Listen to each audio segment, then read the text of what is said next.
Hey, what's up guys? MGH here. Welcome back to another episode of my Watford career mode. Today we are cramming a lot of games in, not too many massively important games, so I thought I would do a post commentary on this one.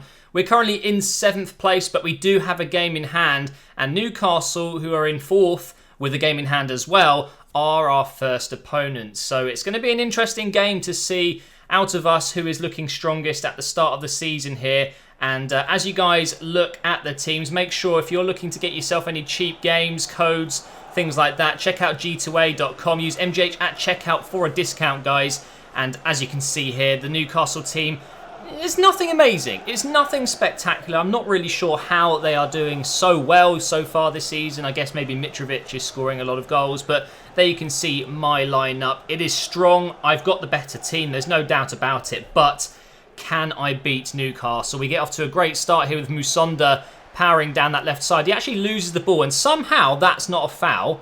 Yeah, not sure how that wasn't a foul. And just, oh man, we get a bit unlucky there. Newcastle get lucky, that's for sure. It could have gone in quite easily early on in the game. And then look at this from Gouffran. How has he managed to ruin me there? I don't know, but a very, very poor shot. So at the start of the game here, pretty even. And then De Jong gets through at the back of my defence. He's not the quickest, so I was able to catch up a little bit there. And look at that block / slide tackle from Lemos. Absolutely fantastic defending. Him and Lindelof really have been so good for us since they started playing together. And Lindelof, obviously, since the beginning of this series has been doing very, very well. Now, into the second half, we're only 19 yards out, and it comes off the bar. Kovalenko is actually one of my best free kick takers in the team, and his free kick accuracy is only like 78. So maybe in the future, guys, I need to get myself a free kick specialist. I think Saponara is pretty good at them as well. But as you can see here, really struggling to break through Newcastle's defence. I think that's probably why they're doing so well. Defensively, they're very, very strong. But so are we. Look at that from Lafont. And unfortunately, guys, it did end 0-0. So no goals in that game. But actually, I was pretty happy with the performance. And I think Newcastle will definitely be up in that top 6 come the end of the season. But we move into a slightly easier game. We have Burnley at home, and we get off to a fantastic start here. Ndidi powering through, just like Yaya Toure does. But unfortunately, Heaton, one of those keepers in the game that always seems to play well against me. And he started very well here. We pass it inside here to Saponara, who was rested in the last game. Ndidi is involved once again. And look at this pass across the goal from Musonda, just getting a touch on it there from the keeper. And that, I think, just about meant they got away without conceding there. And look at this as well. Fantastic defending. Boom, straight in there with the tackle. Oh no, I forgot. The referees are useless in this game. How is that a yellow card? I thought that was very unfair, but they got nothing out of the free kick itself. And we go into the second half. Now, this is some lovely passing around. Musonda and Saponara, really, really deadly players in this squad. But Isaac's Success is the most dangerous player. You do not want to make a mistake at the end there of a pretty poor pass. You don't want to be just taking your time trying to clear the ball. Just freaking hit it out, because Success pounces and scores, I think, something like his 8th or 9th goal of the season already.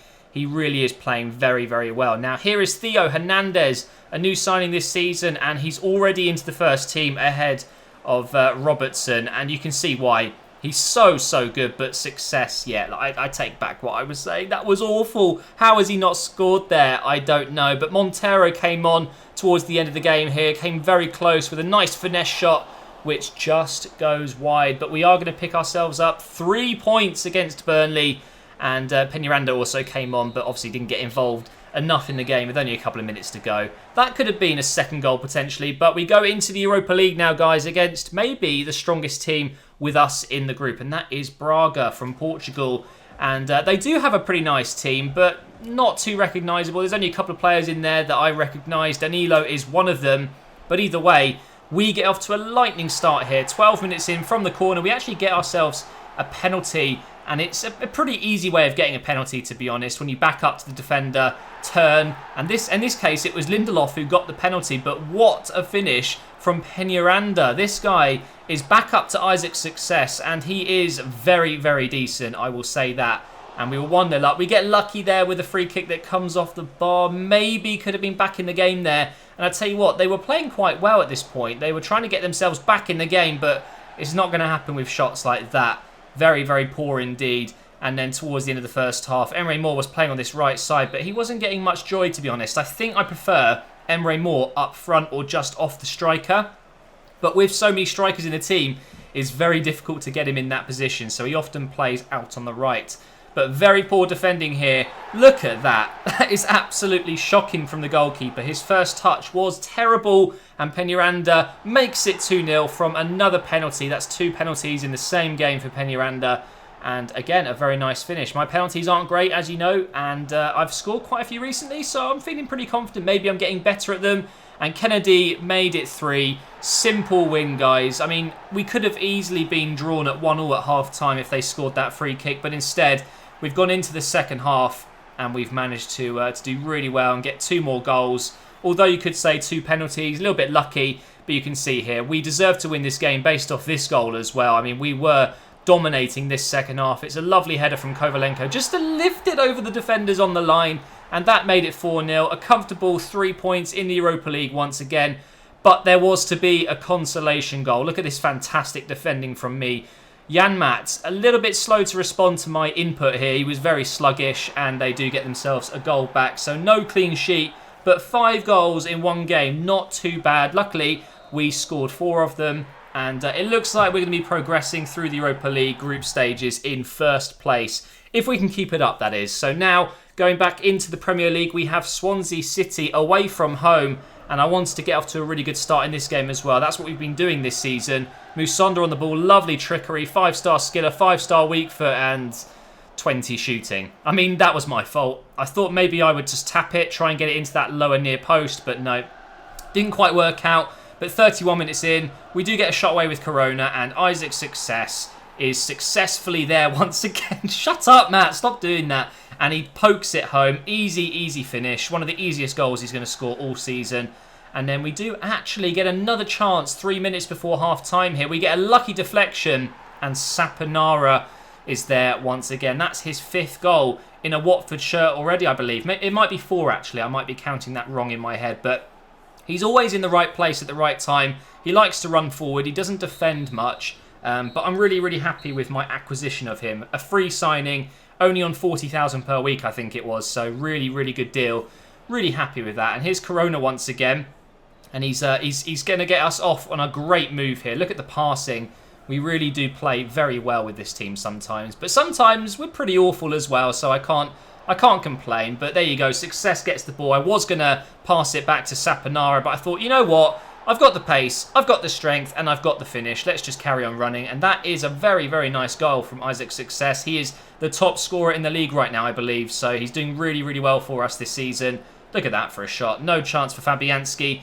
And it was a really well-worked goal. If you want to go back and check it out again, the passing really was great in the build-up. And that gave us another comfortable point, 3 points in the league. But now we move on into probably the hardest fixture of the episode. It's Man City at home. Now, Man City are one of those bogey teams for me. Sometimes I can play really well against them, but sometimes I'm absolutely shocking. And you're about to find out exactly what happens when you play Man City when you're not at the races, when you're not playing well. Insigne comes very close there within a few minutes of the game. And then this happens, 9 minutes in, almost conceding from a very poor bit of goalkeeping there from Lafont. I'm not sure why he didn't catch it. Another shot coming in. This is within 20 minutes. We're getting absolutely destroyed at this point.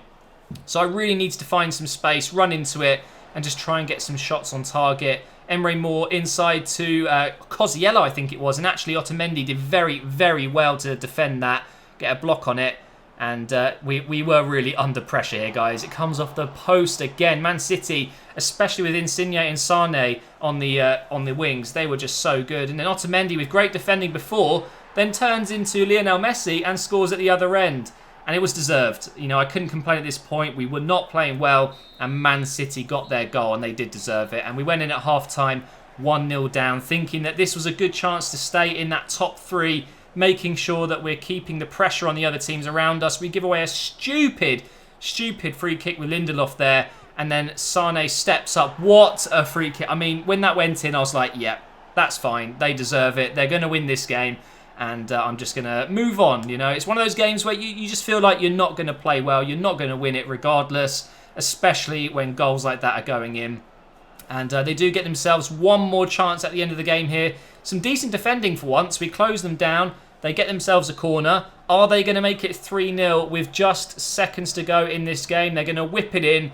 And it is Kun Aguero onto the roof of the net. So that finished as a win for Man City. And as you can see, they climb up into third above us because of goal difference. That really sucks. If I won that game, I would be top of the league. That is unbelievable. But you can see here, guys, Chelsea are the biggest story of the season so far. They walked the league last season and they are currently in 18th place down at the bottom, which is pretty embarrassing if you ask me. Only 7 points from 10 games. What happened? Have they lost a couple of players? They're joined in the relegation zone with Burnley and Norwich, and we are all the way up there in the top 4, which is really, really good. But thank you so much for watching, guys. If you've enjoyed this episode, please do drop a like rating and make sure you subscribe to the channel as well. My live streams are coming back very soon, so if you're excited for that, make sure you are subscribed because you will not miss it. And I will see you in the next episode very soon.